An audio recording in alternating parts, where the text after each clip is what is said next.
Mr. President, I'd like to speak for a few minutes about our nation's economic relationships with Africa, and one area of concern I have as we work towards further strengthening our ties. Since its passage under President Clinton, the African Growth and Opportunity Act, known as AGOA, has been a powerful tool for increasing trade and boosting economies across the African continent. And no country has taken greater advantage of the opportunities provided through AGOA than South Africa. Over the past 4 years, as the chairman of the African Affairs Subcommittee of Foreign Relations, I've worked closely with African leaders and know the importance of AGOA to their economies and to their growing middle classes. Just last week, I met with a group of African trade ministers who emphasized to me how important prompt reauthorization of AGOA is to them, to their nations, and to tens of thousands of men and women who work in reliance upon AGOA. AGOA is not a partisan issue. I've worked closely with my Republican colleague and friend from Georgia, Senator Isaacson, on its reauthorization. But as I've also long believed, trade must be fair. And with increased trade comes a responsibility by both parties to play by the same set of rules. So I'm concerned, Mr. President, because I fear that South Africa's refusal to drop its anti-dumping duties that prevent American poultry from having free and fair access to the South African market will have negative repercussions for our relationship and for South Africa's economy. Much of the time, nations will use anti-dumping duties to prevent other countries from exporting artificially cheap goods into their economies, putting their home businesses at an unfair disadvantage.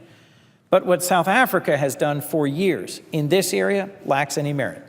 They're using the same justification that China has used to ban American poultry imports.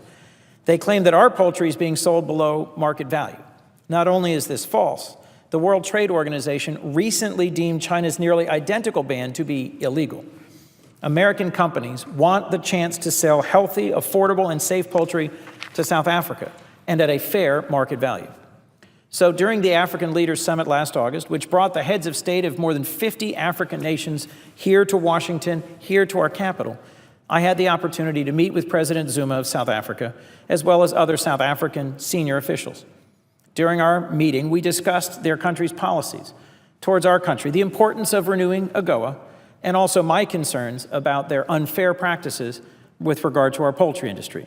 And I was optimistic that following our constructive conversations, we could work together with them and with South Africa's poultry industry to get rid of this long overdue, inappropriate trade barrier. In September, we also had constructive meetings where our ambassador and their ambassador was present, and leaders of both poultry sectors began constructive conversations. But soon thereafter, their willingness to engage abruptly stopped. They've apparently thought they can continue to benefit from AGOA and shirk their most basic trade responsibilities.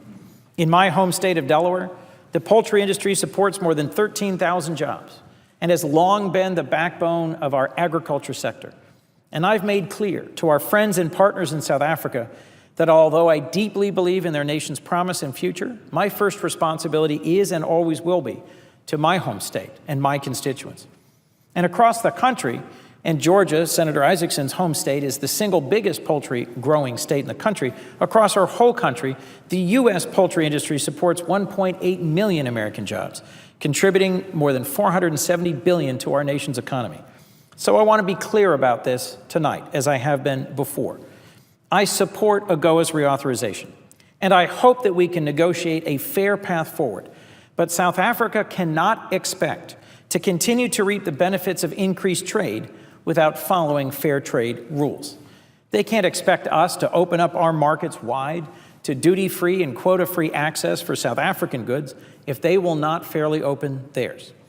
If they insist on maintaining their long-standing and illegal anti-dumping duties on American poultry, I will do everything in my power to ensure they do not continue to benefit from AGOA. The choice is theirs. Senator Isaacson of Georgia and I communicated this concern to President Zuma back in December in writing.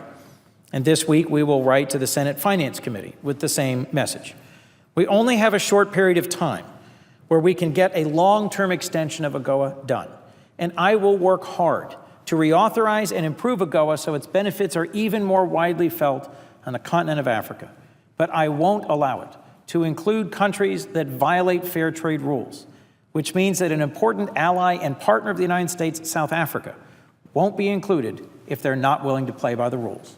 There are too many jobs at stake, too much work to do, to allow a critical trading partner like South Africa to continue its unfair treatment of American industry.